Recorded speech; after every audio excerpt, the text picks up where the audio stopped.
Well, welcome everybody to our Reports, and More Reports webinar. We are still in the process of getting through the final beta testing of our latest release, which added more than a dozen new reports.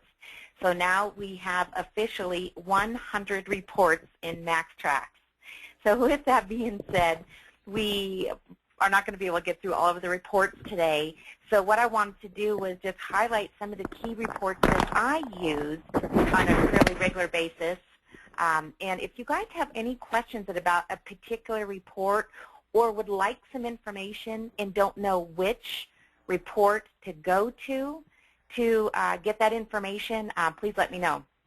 And one other thing that I wanted to touch bases on today as I look at these different reports is how I use them. Of course, there's many, many different ways you can apply the information, but the reports are really only useful if you are, using them to make management decisions. So let's go ahead and get started. I was waiting for a few more people to get in. Bill, I just unmuted you, so feel free to mute yourself if you want. And like I said, if there's a little too much background noise, I'll have to go ahead and back you up. In fact, Bill, I'm getting a little feedback, so I'm going to have to mute yours. Feel free to call in if you want to ask questions. So the vast majority, like I can now say 96% of our reports are all found under the Reports button, and we do have a handful of reports that are found in other areas. So our reports are grouped by category, and then as you click on each one of the categories, of course, you see the report name change over here on the right. So I figured let's just start at the top with some of the accounts payable reports. And a few of these, we don't have actually any new ones other than maybe the history report. These are pretty straightforward. In case folks don't know what a 1099 report is, technically IRS law says that you're supposed to report purchases to people that are, or organizations that are not incorporated, that are not corporations, and issue a 1099 if you purchase a certain volume. I don't even remember what the dollar amount is, but this will print out your 1099 for any vendor that you have selected to run a 1099 report at the end of the year, and you just mail those into the IRS. Let's take a quick peek at a vendor record under my accounts payable vendor list. So under, let's say, CarQuest, for example, under account, this is where you would say they're either incorporated, so no 1099 needed, or you can check this box to send a 1099, and it will include them on that AP report at the end of the year. So accounts payable history in summary, this is just to give you an idea, of course, of how much you spend with each vendor. Let's take a look at one. Let's just say instead of all vendors, let's say by company, let's do WorldPack maybe. Let's say through the end of this coming month. Okay, I don't have any in there. Let's just run a all, and let's see, print history report. Let's see if we have any. Okay. So here you can see if we run by all vendors, we have this report that tells us every single transaction for this vendor. Where this is nice and valuable and how I use this report is it tells you, well, first of all, that I'm past due on this, of course, is my demo material. But it tells you how much you're spending with these folks. And what's nice about this history report is if you have some very key vendors who you spend a lot of money with, you can say to them, well, shoot, guys, let's say here, for example, Factory Motor Parts. That goes on to the next page, a lot of activity there. If you say, look, in the last few months I've spent $8,000 with you, you might be able to talk to them about, can I get better pricing, get maybe instead of J minus 10, get, J minus 20, 20% off of jobber pricing. So that's how some of this is used. And of course, this will let you know how far you are out on payment with you guys. So that's how this report works. This is a summary. Instead of giving you individual detail, it just gives you a summary. And this is your activity history. I think this may be the one that's a new report. And this is a list of purchases and payments to that vendor. So let's run this. We'll say, again, all vendors. We'll just say, well, let's see what happens if we leave it blank. It'll give us everything we've ever purchased from this one. So this is another view of your total purchases by vendor. So again, factory, we probably get to a second page of factory, or let's say Motor City, $88, not very much from this dealer, but if, let's say Napa, here's a good example. So again, what does this tell you? It tells you how much you've been spending with these guys. You know, not very much. And again, this is my demo material, but this is a good way to gauge who your top vendors are, who your first call is to negotiate parts pricing.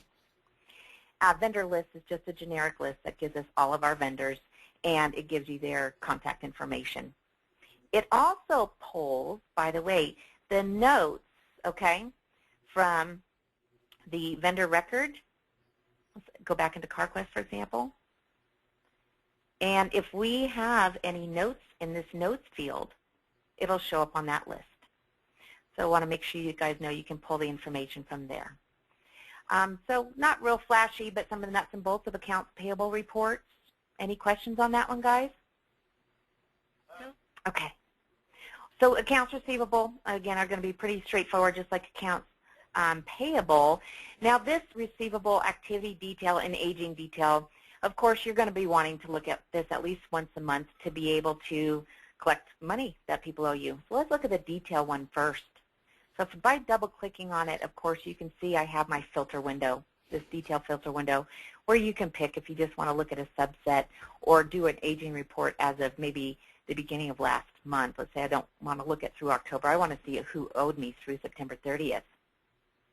So I'll just click OK, and this will tell me by your customer's name, you know, how far out this person is and their most recent in their transactions here, their open transactions, not closed on this report, just open.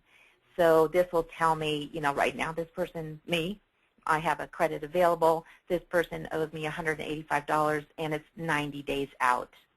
So this is a great report to be using to make those calls, those collection calls, to keep on top of it. Now, again, the detail can let you say, you know, you have this, let's jump down to somebody that gives a little more fun information. Okay, charge RO number March 19th, if the person, for example, wants to know, so what exactly was that for? So this is great detail. Now, the summary report is good for just calling to do some collection calls, and it just tells you, again, let's make it the same to September 30th. A bulk number, you know, this is how far out, this is actually a credit, but this person is 188 days out, this person is 130 days out. So it doesn't give you the detail, but it's a good call list. So that's how a lot of people are asking if they've never used accounts receivable, well, how do I keep track of it? I had a bunch of shops that were leaving anybody that owed them money as an open ticket on the service counter just because they didn't know how to run that report. So seems pretty straightforward, but I wanted to cover it. Again, accounts receivable history just gives a detail, and you can see the descriptions down here, of all AR history for all of your customers. And that's a nice one to be able to slice and dice it down if you want to look at just your accounts receivable for one company, perhaps like a fleet company or a lease company like GE Capital. Now, finance charges.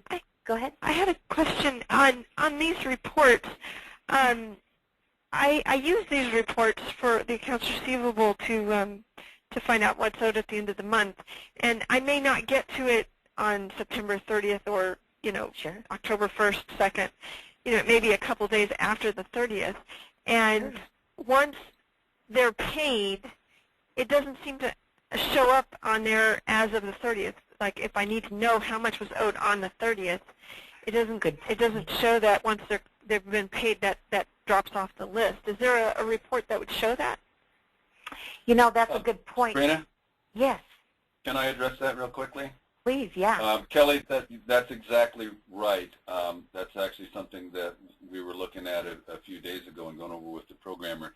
That's a very difficult thing to do, because when you run the report, if a payment has been taken for an item that was still owed on the 30th of the month, it's no longer owed, and so the system has been going through and looking for remaining balances. And if there's no longer a remaining balance, it doesn't even look any further to realize that it has to repopulate that. So we've been working with the programmer to complete completely rewrite that so that you'll have that ability to go back and see what actually was owed. So by the time this version that we're looking at comes out, we should have that in there so that it's a little more accurate on that scale. Okay, that sounds good. Thank you. Good point, Rex. So yeah, thanks, Kelly. Thanks for bringing that up. Finance charges posted. In fact, you know, guys, I don't know if I even have any in my system. Oh, I did. It tells me what day I ran this, and last time I ran it in my demo machine was on May 3rd, and it tells me when. And the reason why this report is valuable and why it's used is that you actually go under customer service, accounts receivable statements, and here's where you post those automatic finance charges. And of course, you only want to do this once a month. So if you're not sure, shoot, when did I do it last? We now have that report to go in and find out when you actually did it. And of course, this is only set up to be charged on customers that you actually have set up to allow finance charges. Not sure if a lot of you guys are using this feature yet, but in each individual customer record, we have the ability to say, well, how do I want to do this? Let's see under details. I can say I want to use a program setup, whatever the default is. I may have custom finance charges for this customer, or if I say don't apply finance charges to this customer, even though I run it, this kind of global finance charge posting, it won't post to anybody that, of course, you have designated as not to charge finance charges. So just a little inside note about that if you're not familiar with using that. Open accounts receivable statements. This is just where you run your statements. And again, same as under customer service, accounts receivable statements, where you print them. So 2 ways to access the same report. I actually, as a user, ran it from here. I didn't actually run it through the reports button, so that was not as familiar to me. I just didn't use it from there. I used it from here all the time. So that's pretty much AR, AP. I figured we'd get through those kind of quickly, pretty self-explanatory, but good question, Kelly. Thank you.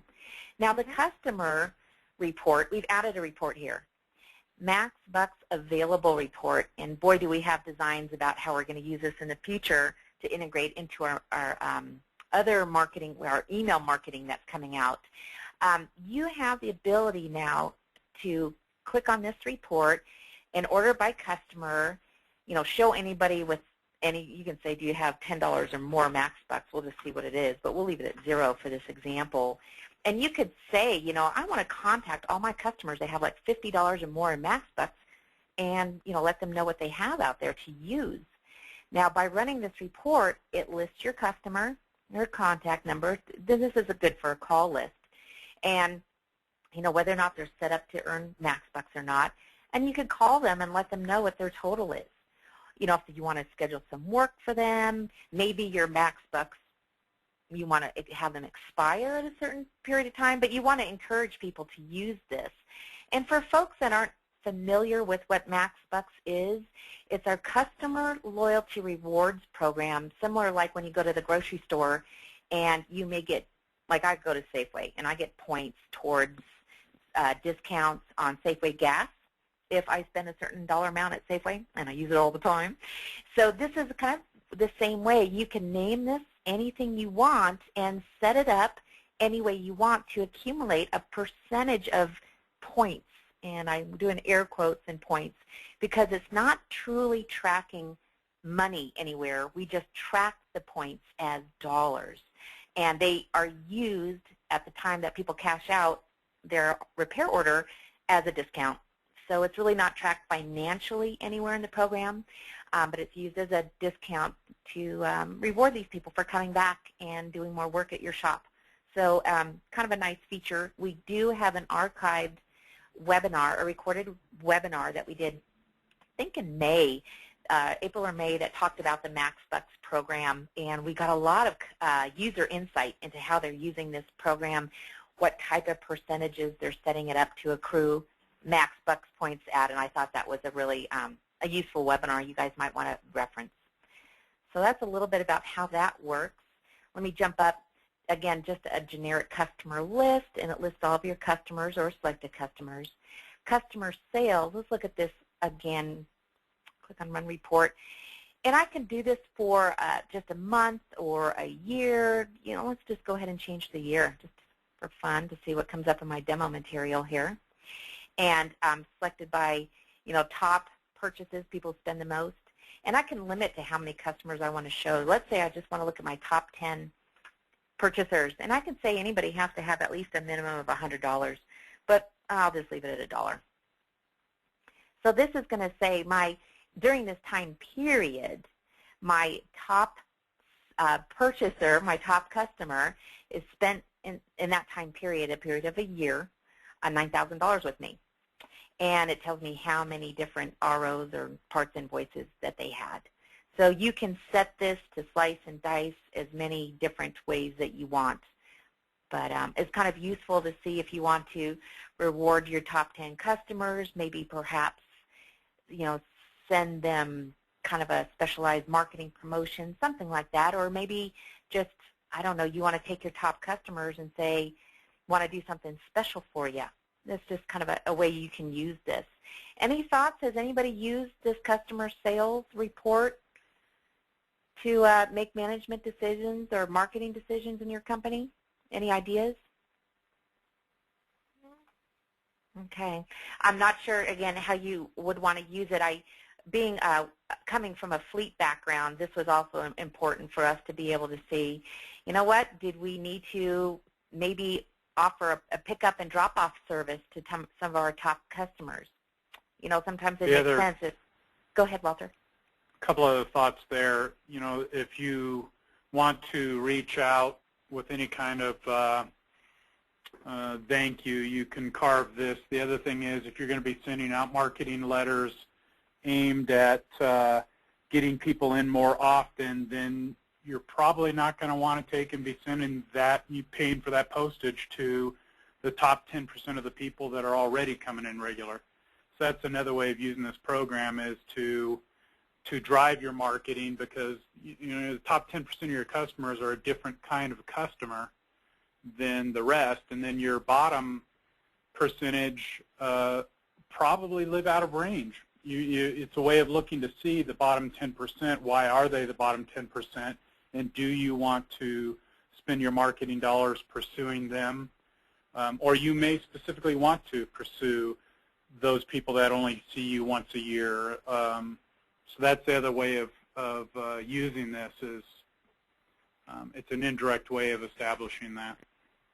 That is a great point. And let's just say, for example, so our top customer in this demo database is Albert Teller, and our bottom is Sam Charleston. So what we may want to say, for example, is go into the customer record for that Albert Teller and take him off of any mass marketing. So go under details and say, don't include this guy in mass marketing. He is already coming in. I don't need to send him 10% off coupons. Or maybe, like I said, something special. I might even want to call him, my marketing tag, TOP, so I can market specifically to my top customers. Maybe I want to call them top 10, for example. Now, conversely, let's look at Charleston, Sam Charleston. So we may want to say down here, we want to give him, I don't know, low 10, for example, if we want to give him a different marketing tag, something to, let us know that in the future we may want to run a special promotion for these guys, like Walter said, be able to bring somebody from maybe a different region. Maybe we do a little research and we find out that, this guy is in an outer area, maybe a different, maybe we want to call him, he's in area 8. Maybe that's what we want to do, is group all our people together and say we need to market to them separately. So whether you call them, send them emails, postcards, whatever, it gives you an opportunity to pursue that additional business. So that's, again, what's the use of these reports if we really don't have any good ways of applying the knowledge? So customers with vehicle list, again, just gives us a slice and dice. This is kind of nice, too, if you have a specialty shop. It gives you a little more insight. Let's just run this into, let's say, all customers. A little more insight into, the type of vehicles you're working on. Who owns what. This is kind of an interesting one if a shop is looking to decide, well, do I need to hire a specialized tech? I'm doing a ton of these kinds of vehicles. So maybe next time I need to get, a Japanese guy. I need to get a Japanese guy, a person who specializes on Hondas, Acuras, all that kind of thing, Toyotas, Lexus. And it helps you make these management decisions to understand the type of customer you're having, a lot of business with. So that's another reason why you might want to run that report. And inactive customer list, this is customers who have not been in since a given date. I love the way this works. We actually have a similar ability to slice and dice our marketing programs this way. So if we run this report, we can say, show customers with no appointments on or after. Let's say people haven't been in the last, I don't know, let's say 120 days. So we would go back, let's see, 1, 2, 3, 4 months, and order them by last date visited maybe. Click OK. And we can see folks that haven't been in particularly, these of course haven't been in before ever, they were just in my database, but these folks haven't been in since this time. I may want to call them and say, I got you down for an oil change or haven't seen you for a recent service, maybe, just find out what happened with the last time they were in. So this is a very valuable report to be able to, well, do personal research to see, market research, why didn't people come back, or maybe just remind them who you are and that you're here for them. So it's a valuable tool, again, for marketing and generating new sales. Any questions on these customer reports and how to use them? Pretty straightforward as far as, again, the filters. I just bumped on this. You'll notice a lot of them have these radio buttons. You can slice and dice by names or areas if you want to market or get a feel for, where these vehicles coming from, what different zone and how far away. So that's why we have the different filters for that. So let's jump down. I'm sorry. Go ahead. No, go Is ahead. there a report for customers where you can choose the vehicle that they have? Rex, do we have one like that? We can choose the vehicle? I'm not. Yeah, if you're looking for all customers that have BMW or, a certain vehicle or a certain make. No? No. Okay. No, I was thinking of this one, which I've had a lot of people Yeah, I was going to suggest that's the only other one that we deal with vehicles, and I think this is a pretty cool report. I do too. This is, let's go ahead and jump right into it. Let's run it. So again, bear with me with my demo material on this, guys. We're going to say display order of profitability, or let's say let's do it by vehicle make. And we'll just say make summary. We're not going to break it down to make and model. But we can look at that. We have a lot of detail we can pull in here, again, to see if you want to do a special marketing program to a certain manufacturer type, or do you need to get better pricing because you find that you are, you don't have as high a profitability in your Volkswagen, which is probably not likely, but your Volkswagen jobs, that kind of thing, and also let you know staffing and personnel if you need to make decisions there. So let's click OK. So what you have here, oh boy, hang on a second, guys. You broke it. I broke it. Don't forget, you guys, I'm in a beta version, so let me go in really quick and see if we can run that up real quick and go under service counter by vehicle. Okay, so vehicle make. Let's try this again. Oh, I got to expand my time frame now because I don't have enough in here, I don't think. Try this. There we go. So yeah, this is a very, very cool report. Unfortunately, it's fallen off a little bit because I have my screen enlarged for the webinar. But you can see, we've only done one Audi. I've done 19 Ford. So for example, but what's interesting, more importantly, I think, is look at our profitability. Audis make us the money. Isn't that true, Kelly? You guys know. Well, some of them. Yeah, it is true. But Audi, BMW, and, well, for example, Volkswagen, it looks like we had this, yeah, we ordered this by vehicle. So if we ordered this by profitability, it would put Volkswagen, right up there with our Audi as being one of our most profitable vehicles. So that may tell you that, maybe I want to start specializing a little bit more, which I think in this this day and age, we're finding, especially a lot of the newer shops that are opening in the last couple of years, we are finding shops specializing, even though they're open to working on all makes and model. I think it's a good business decision. Just a little side note there, and I think you guys may be experiencing that. However, it's a regional thing. I want to put a little caveat in there. Different regions do much better when they do all makes, all models. But very interesting report for this. Any comments on this, Rex or Walter, on this report? Not on this particular, but notice that the profitability is broken up by parts, labor, sublets, and then it summarizes also the right, which is probably your more important picture. Absolutely. Also, we're adding another report that it's not based on profitability, but basically what percentage of all the vehicle types that I work on is Audi, what percentage is BMW, what percentage, so it's a numeric percentage based on just the total number of distinct vehicles that you've worked on. Yeah, and that's a good idea. How would that be helpful? Okay. Yes, that'd be helpful. So once you do this, then how would you figure out, well, obviously the Audi is one repair order, but how would you figure out the customers that are making up this base? Yeah, that's a good question, Rex. Maybe what we can do, and this is why we do these webinars, by the way, Kelly, appreciate your feedback. Maybe we can, let's look at this. Maybe we could add some filters in here that lets us say we want to identify all of our customers who, have Volkswagen. Again, if there's going to be a promotion, and this happens, I know this happens more in the tire world than just parts, than replacement parts, is, we may have this particular, tire manufacturer that does a particular tire they're going to run a big special on. We could identify our customers that would benefit from that, a little more labor intense, and then we would market directly to them. The only way at the moment, Kelly, I could see us doing that is really to get this list, go through this list, and then go into that customer record and give them a specialized marketing tag.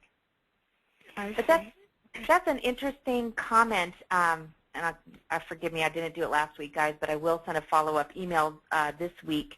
If you have any suggestions, especially as we talk through these different reports, what you'd like to see, or better yet, tell us how you would use the information in the report, and we can talk about the different ways that we can add information or put in filters to be able to slice and dice your information more specifically, get more details that would be useful for making these marketing management type decisions. We appreciate your feedback. By the way, like I said, we just added well over a dozen new reports, and we're up to 100, and most of them are, if not all of them, really are customer requests. That's how we put these new reports in. And I just submitted that report request. Oh, thank you very much.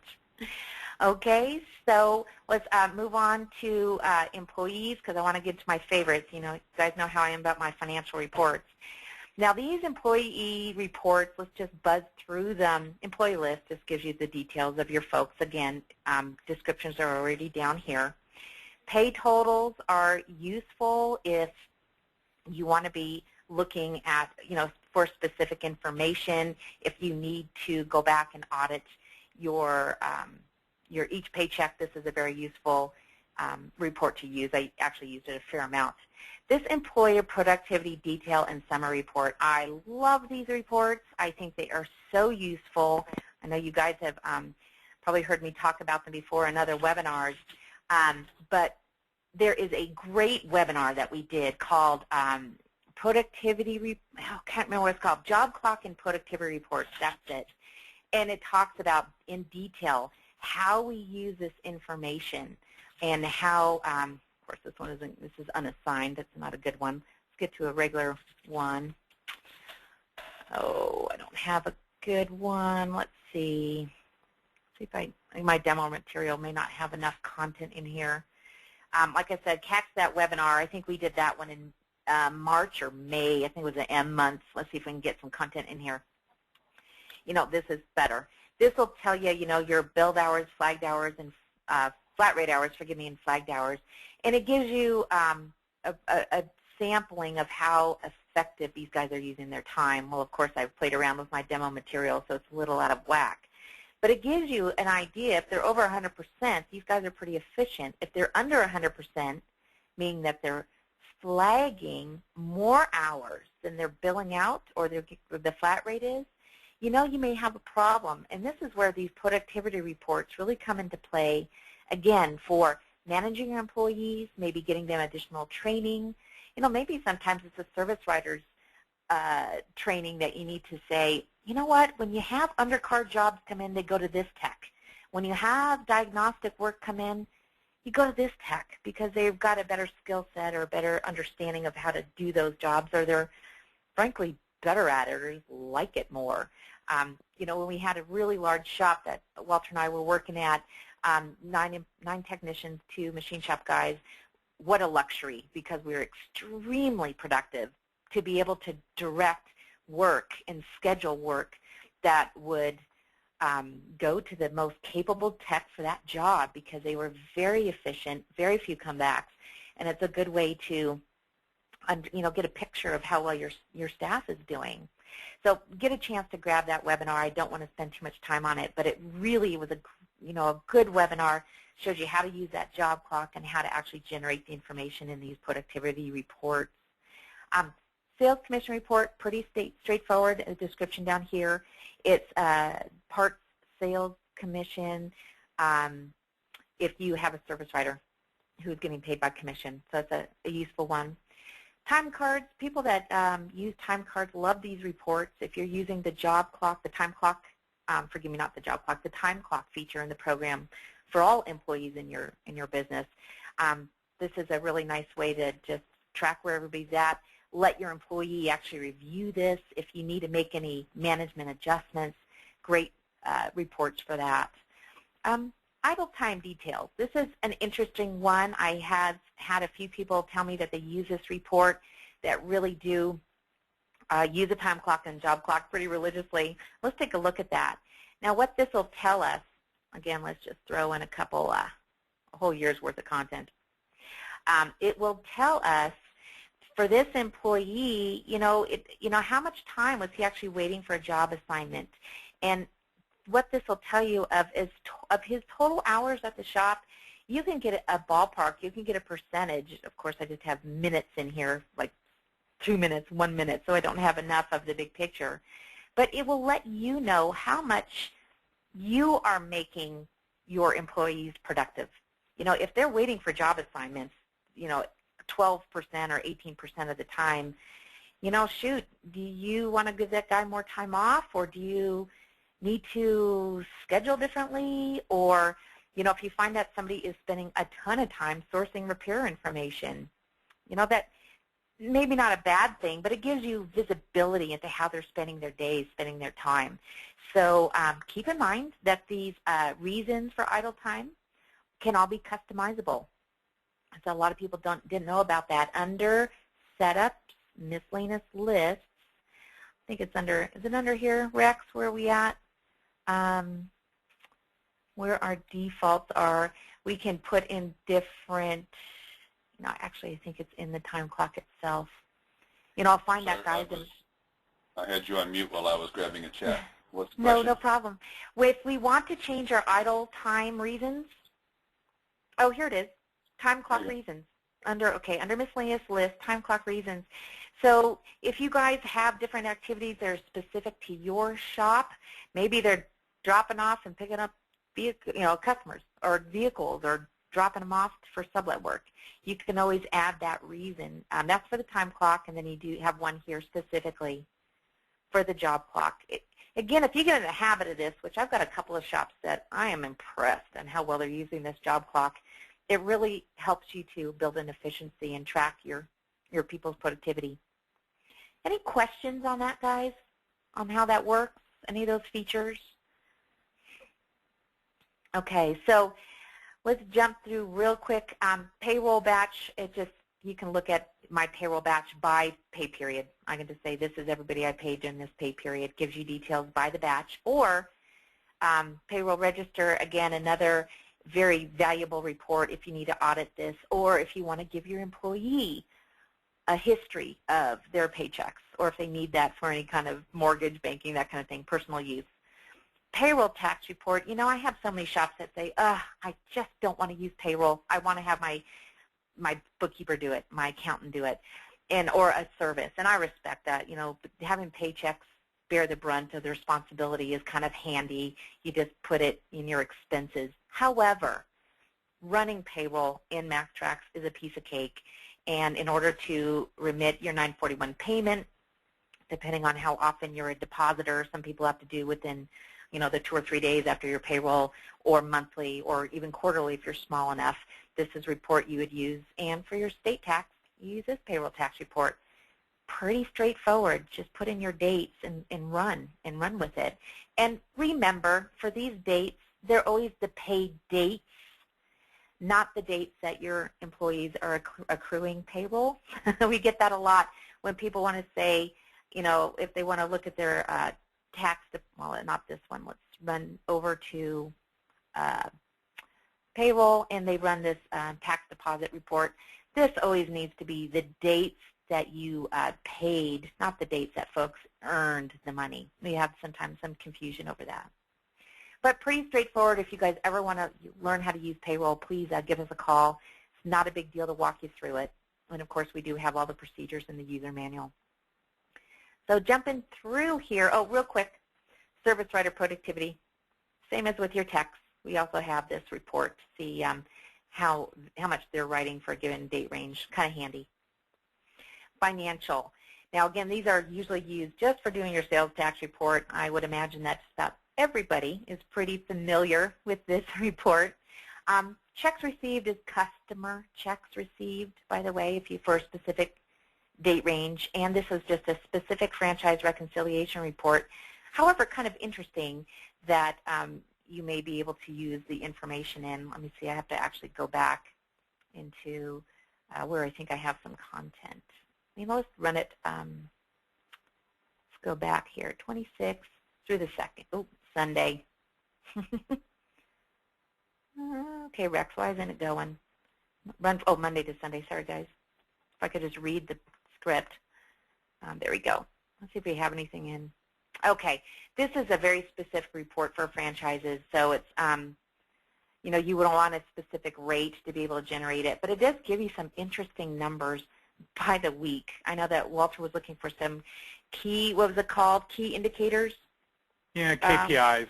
That's KPI. what ATI is using and Mitchell's using and several people are using, and some of the information's on this report. Okay. It's an interesting one. If you want to see trending, what days are you really busy, something that we used to do, and we'll jump to this report in a minute, is that if we saw that we have a slow couple days coming forward, we would grab quotes that we had written for the previous week and say, you know what, if you come in this Thursday or Friday, we'll give you 10% off the work, just to get the business in the door, keep our guys busy. So this is kind of an interesting report, even though it's very specific for franchise. It just has some kind of cool information. You can see it was specifically to be able to do royalty payments that for franchise that were required to do that. But kind of interesting information in here. Quick average ticket and car count. Yep, utility I like that. By week. Yes, yes. Now, my favorite section, of course, of all the reports, because you guys know my perspective is always the accounting. And new report here, kind of interesting. I wish I had a bunch of real information to show you, but this cash flow report is kind of integrating your income statement and your balance sheet. And you guys know, I've talked about this before. Again, a couple good accounting webinars that we did earlier in the year talked about how to read these and how to understand setting up your balance sheet and why it's so important than just the income statement, right? So what we've done, we take these two informational reports and put in a cash flow report. Let's take a look at what it looks like. Now we're just going to look at, we go by month at a time. If I had I could go month over month or year over year here. Let's just for fun put in, I think I got some good work in July on my demo material. Let's look. Yeah, September and July. So what this is saying is in September, my total cash in, I received $7,400. I collected up in AR payments. I actually, closed out by doing work of $6,900. I took $100 non-invoice cash in. So this is kind of an income statement because you're getting the invoice payment, but also a balance sheet calculation because we're saying, well, how much do we collect up? And that would, of course, reduce our balance sheet, right, our assets. And then it says total money out. So where did I start? What total came in, what total went out. And this says I paid a bunch of my parts vendors. I paid some payroll, did a journal entry, paid some rent. So this is my total expenses. So what it's saying is that actually my cash flow was down for the month. I lost money this month. But again, just cash flow. But it tells me I started at $43,000 and I ended at $41,000. Kind of a cool way to look at this. I actually had a prospect who is going to be purchasing our software here shortly come up with a request for this report. So, and we can look at this month after month, over month. You can see for my previous month that I'm comparing it to July, I did $3,000 in work. Good thing I'm not a real shop. Had this much in expenses.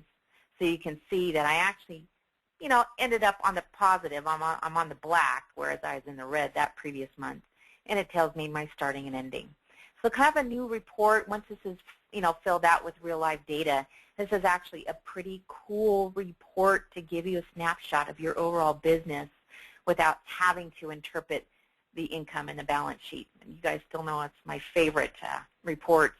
So chart of accounts, again, just a list of all the accounts and what they are, an explanation. And by the way, if anybody ever wants to get a real detailed idea of what is a chart of accounts, where do these numbers come from, if I'm setting up my balance sheet for the first time, where did these numbers come from?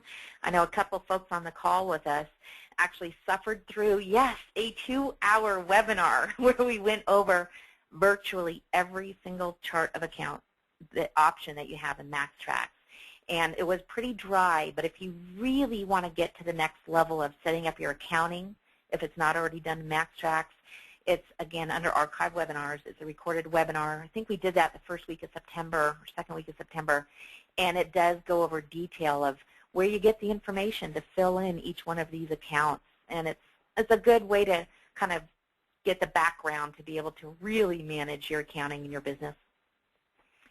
Check register, another new, the view of it is pretty cool. You can look at all sorts of ways to slice and dice your check register. Let's just say, let me just run my check register, the whole thing. So I'm going to do a summary report. I'm not going to specify which accounts. I'm just going to say everything for the date range. Let's take a peek at this. Oh, checking account 1. Oh, come on, let's say all checks. Oh, let's do checks and deposits for fun. So it's saying in my checking account, I've got just these deposits, and I have one check that I wrote for rent. So it's a nice way to kind of slice and dice your check register, new report that we just put in. Again, hardly ever used because most of you guys, I'd say 90% of you just use the default, but this tells you what your setup is in your system for your automatic general ledger transactions. Your accountant sometimes wants to take a peek at this.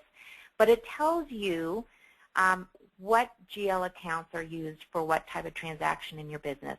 And this is actually a handy report to review if you want to learn more about what goes on in the background, the automated transactions that go in the background of MaxxTraxx that generates your financials.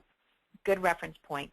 A little bit dry. If you don't really understand it, please feel free to give any of us a call, particularly probably me, actually, if you want to review some of this, or talk to anybody in tech support if you want to learn a little bit more about what this means, why you even have this default in here, okay? Any questions so far as I'm cruising through these? Now, I'm going to jump real quick to the balance sheet and the income statement. Again, especially when I'm setting up a new shop, I reference this multiple times a day. And again, when we talk about a balance sheet, what is this just saying? I always give this example. If today's your very first day of business and you're showing up at your front door and you've got, all your banking under one arm and you've got all of your parts under another arm, those are all your assets, everything you're showing up to your business with. And that is in the assets section of your balance sheet. And then let's say, conversely, you're closing your business. Today's the last day. I'm closing the doors. Assets would be stuff in the bank, money that people owe you. If you called everybody up and said, you got to give me a check by the end of the day, this would be all your assets. It would be, everything from deposits that you have for, like, it would show up under, like maybe you have a deposit for electric bill or your rent. That would be a really good asset that you could count. It also tracks your inventory, which is usually your largest asset. So another key way to say, what's the valuation of my business if I close the doors today and liquidated? Conversely, if you close your doors and you got all that money, $96,000 worth of money, and then you had to pay everybody you owed money. I owe this much in payable trade. I owe this much on payable notes, maybe for my tire machine and my alignment machine. And this is how much I have to pay off in a credit card. So this is where this balance sheet is very, very key to consider when you're getting a financial picture of your business. And, of course, all the money you owe the IRS for your payroll stuff. So you might have to pay these guys off, of course, before you run with all that money you collected up, right? So now that's important to look, and most people look at just their income statement, but the balance sheet lets you know, you may have made a lot of money this month, but you still have to pay off Worldpac and CarQuest, $15,000. So let's look at an income statement, and we'll do it actually since I don't have much in here for October. Let's say September through the end of October. And here, this is really the telltale report of all reports, because this is what matters. What's your bottom line? How much you're making for the month or for the report period, how much you're making for the year, your fiscal year. And then you have all your costs, which is your parts, all of your parts purchases. So your gross profit. This just means gross profit before you pay all your bills and pay for your people. So very important to know this and track this and see if you have any trend differences. And another way to get a good picture at what are your expenses. If I end this month with a gross profit of $12,000 and then I pay all of my expenses, not too bad.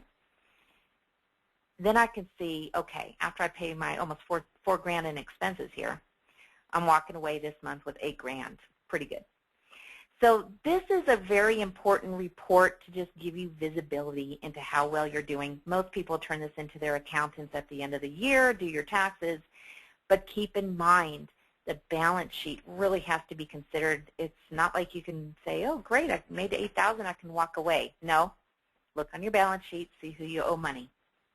Or conversely, let's see, look at your balance sheet. Maybe I don't have a lot of money right here, but you know what? I've got $30,000 in receivables, so if I can get that collected up, my checking account will look good. Any questions? Kind of a real glossy, quick review of these reports. Any questions on these guys?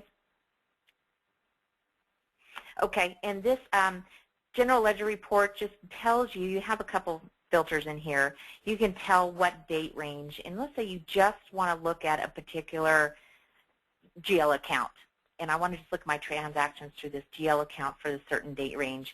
This will slice and dice that information for you. It's kind of an option where people, you can use this, or now we have this transaction report. Let's jump down to that real quick, transaction report. It again will let you look at a particular account in detail and for a date range, but it also lets you dig down deeper if you're looking for a specific transaction. You have a lot of filter options here. This is more for like hunting down problems, that kind of thing. Newer report, income statement, previous period comparison, where we can look at how we did maybe in 2009 here versus 2010. So this gives us the, of course I don't have actually a 2010 to look at because I don't have a previous period for that, but this will let me look and see how I did, year over year seasonally, because I'm sure you guys all experience that. You have a slow season, a high season, depending on where you're located regionally. Okay. Sales and profitability. Yes, I I know, sales and profitability, new report. We now can see, let's see if we could do this by labor. You can see it's kind of fun. I can look up a labor, let's say front brake pads, click in this column. Come on, click in that column. Oh, let's see, maybe I don't have anything for that. Let's try AC service. Okay, maybe I don't have anything in there for that one, guys. But I can do it by reason for service. Let's see if I have anything here. And go by a date range. Let's see, if I were to, this may not be working again, guys. I'm in the beta. But this will tell me I don't have any. But people wanted to know, I want to know how profitable I am. You know, how much am I doing in a particular area? Is diagnostic profitable for me? What about brakes? Am I doing a lot of AC work? And, you know, I could do it, slice and dice it by reason for service or labor. Now I'm going back to, this is where your free-form labor won't help you out. So it's good to use your labor codes. I'll have to work on this report, guys, and I'll give you a follow-up on the follow-up email of how we're doing on this. Again, I'm in a beta. That's probably why it didn't come out. Again, sales comparison for 2 different periods, the transaction report, and our trial balance is the same as if you're in accounting and hit on that trial balance. This is good for being able to, I'm actually out of balance at the very moment because I had a out of balance transaction happen yesterday. But this lets you look and see just where your entire balance sheet is at. If you're setting up your accounts, it'll give you visibility to each and every one of these accounts. And you should theoretically always be in balance, but I'm not at the moment. Simple to do. We actually have a great feature under the utilities that tells me how to edit these unbalanced transactions, tells me what the problem is and how to fix it. New feature, kind of nice. Or not a new feature, new details in that feature. Under void deleted transactions, this just gives you an idea if anything was voided or deleted and who actually did it, when it was done. Give you a little bit of visibility into your business if you're off-site or if you're an absentee owner. Kind of a handy tool to have. Of course, everything in MaxxTraxx leaves a trail, and this is how you can see that. Inventory reports, oh my goodness, did we add some cool ones.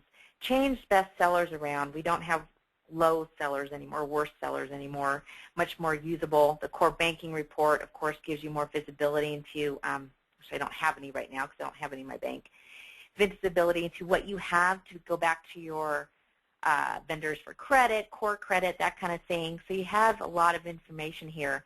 Dead stock, another very useful new report. It says show parts that have not been sold in a certain date. So you know, I need to get this stuff out of my inventory. Get this stuff back to my vendor if you need to pull some stuff out that hasn't been used.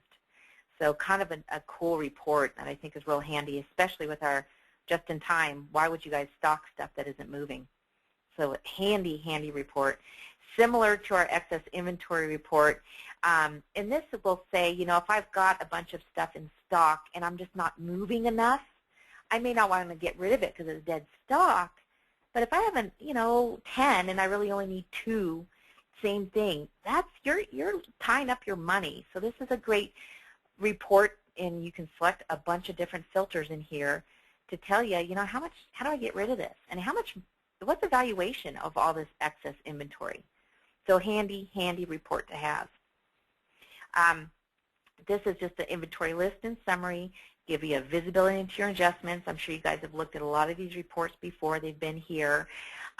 Not used as much as used to be because of just-in-time ordering, but these reorder reports are, again, very handy. We've added a little bit more slice and dice ability in here. A little more, again, the filter ability. Parts on order, this is a handy one to have, you guys. I don't know if you use it very much. I didn't, wish I had.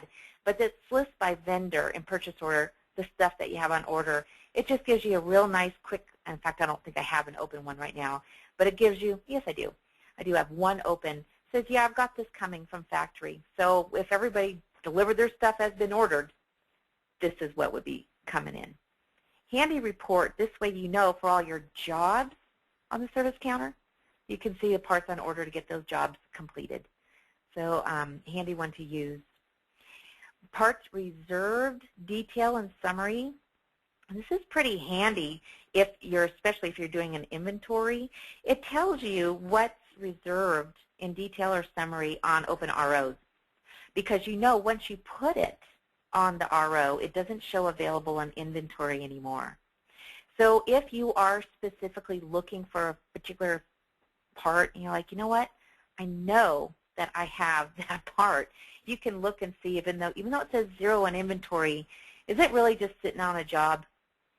You know, that's a new way. And just so you know, we used to have a problem with quotes reserving parts, fixed in the latest update. Very nice.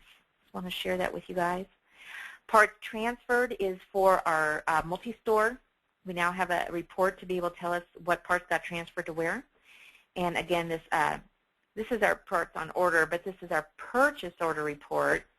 Let me see if I run this date back a little bit. Gives me more specifically what was on each one of these purchase orders and from whom. Okay, and short order report. If you guys are tracking your accounting, handy to have, so it lets you know if you sold any parts that didn't have a cost, or were not in stock at the time. Not actually if they didn't have a cost.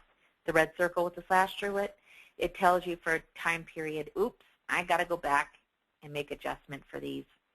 Okay. Tells you to correct those in your inventory because they were sold without having them restocked through restock parts invoice before it was sold. So you guys might be familiar with that from MaxxTraxx. We have a couple legacy people on. So real quick, buzzing through these last few reports. Labor report, just slice and dice. These are the same, but now we have sublet purchased report.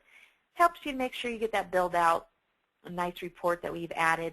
Again, marketing, pretty straightforward. Customer follow-up report. I love this report. You can run this for a week and say, I'm going to call every customer that was in the last week. And what this does is it gives you, let's say this is for a month, their name, their telephone number, and the amount of job, their jobs. So, yeah, we had your 2 vehicles in. How's everything going? And if somebody spent a lot of money here, like $2,400 on their Porsche, it's a good one to follow up and make sure they're happy, or this big job for this Toyota. This is a great report, and we used to have to use a kind of a modified version of our marketing to be able to do this, and now it's a handy report, which we had when we were using the system, kind of a very useful marketing tool, customer retention tool. Source report, again, very important, guys, to be able to track where to spend your marketing dollars.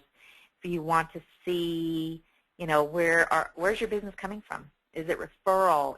Show me detail. Is it referral? Is it coming from Yellow Pages? Is it coming from our website? So it'll tell you here, this is existing customers, so we don't care that much about existing customers, but unsourced, oops, get in trouble for that. Used to have to pay $1 for every time we had an unsourced job. So referrals, it tells us how much we're doing in referrals, dollar amounts, total dollar amount, any discounts that were associated with it, and profitability. So you can get an idea of how profitable your sources are. You may find that Yellow Page ads jobs just aren't that profitable. Then you decide what's the best way to do that. Where do you focus your marketing dollars? Yelp, drove by and saw the sign. How profitable is that? So a very, very powerful report. Very useful. Website, how many people came to you from their website? How profitable was that? This is letters and postcards due, same as the icon up here, guys, that little mailbox. Flags up means I have mail to be sent. Phone book is just a list. Your setup is just, oh, I like this one. Program setup just gives you some details about your company and how if you want to do a quick review of your setup and see if you need to make any changes in here. Kind of handy. And then service counter, again, a lot of these reports are printed when you do your daily sales and cash flow report, which I hope everybody on this phone call is doing that by now. You can also look for your appointment list, see who you have coming in. This, of course, works with your appointment calendar here on the left. Let's see if I have anybody on my list. Let's say for next week or this week. Well, let's say this week. Do we have anybody on my list? So it'll tell me who's coming in, Actually, it just gives previous weeks, but it gives you a little content to look at to see, well, yeah, I have this person scheduled for this day, and what's the status, if it's a future, if it's just an appointment. So that's a handy report to let you know what your activity is for the future weeks. I actually don't have anything scheduled to show you guys, but cash store details, daily summary, again, these are your daily sales report. We do have excellent training videos if you guys aren't using this every day to show you how to. I think it's a very valuable tool to have a snapshot of your business, your financial snapshot of your business printed out every day. Again, modified and voided, all these voided things gives you visibility into seeing if there's, if you void appointments or void repair orders, why? Just gives you a little bit, visibility into what happened with those. And then this, I want to talk a little bit briefly, and then we're almost done here. I have one more exciting new report to show you. This parts invoice profit, and the only thing I want to mention about this one report is that if you have menu labors, this report is skewed. Oh, come on, I don't have any. Oh, that's parts invoice, not repair order. Sorry, guys. This can be skewed a little bit by menu price labors, so take them with a grain of salt. I do have people actually review this paid repair order profit report every day at the end of the day. And it's handy because it lets you know if you have any problem child. Gives you the customer, parts, labor, and total over here, but it tells you your net sales and your profitability by job. So if you have a bunch of loser jobs, maybe you want to know what's going on with that. And it just gives you visibility day by day. A lot of people do print this out every day, but again, the menu labors can skew this profitability a little bit. What matters again is your bottom line, and that's your income statement, right, under general ledger. We can look at that again by vehicle. We reviewed that earlier to see which is a more profitable job for you. And you can just get a list again. This is a more daily sales and cash store report of all your paid ROs and parts invoices from the parts counter. And the markup here, again, shows you that profitability. Let's look at that. Very handy report. But again, it tells you your parts sales, parts cost, the markup, so how profitable were you. And any warranties, how are warranties impacting you? Kind of another handy tool to give you visibility into any pending problems, like a lot of comebacks, a lot of discounting, gives you some visibility into that. And again, this one is another report people do print out as a daily report, and that's why most of them are on the service counter. New one, here's quotes. Let's see if I have any in here. All open quotes. Let's look at the last 60 months. This is a report that we used to have to do by hand, but now we can see every quote that we put out there. And we could actually contact this customer and see if they want to come in and get that job done. Kind of a cool feature. This is, if you're going to spend the time to write the quote, you may as well have access to it at a later date to contact that person. Here's their name, their vehicle, their telephone number. Call them and offer them the job. Get them back in. Very cool report. Really glad they came up with that. Just a list of your reasons for service in your system. And my last closing report under Manager, a new one. It's called a company snapshot, our 100th report. This company snapshot now for the entire year, if we look at year-to-date numbers, this gives you a snapshot of how your company is doing as far as, let's look at each one of your asset accounts. What's your stock on hand for your parts? How many active customers do you have? How many did you have a year ago to see how well you're progressing? Your 91 ROs to date, how many ROs did you have last year? This is like what they call a dashboard report you'll hear in some other sales and marketing programs. But it gives you a snapshot of your company all in one, kind of a overall health of everything. And customers by sales. Again, our top customer is Albert Teller, remember? Recent transactions.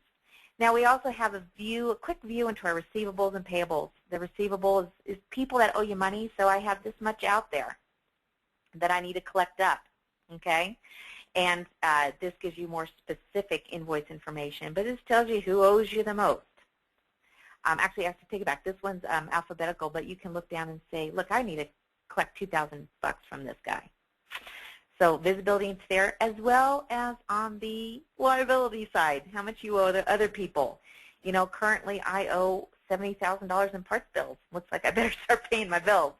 But it gives you a visibility into if you're out 120 days, out 90 days, maybe you need to put in a budget to start bringing that stuff forward. Again, it's by vendor, alphabetically, and then individual invoices. Oldest are on top to the most current on the bottom. So this is a cool snapshot, a new feature. And for anybody that's working with ATI, you guys know that under Manager, we also have the Specialty Management Report for ATI. We've automated a few more, of course this always goes a week at a time. We've added a few more features in here that are automatically populated. Still a handful of them you still have to manually enter, and then of course print out, and then go into your ATI portal and put those in as required by your consultant every week.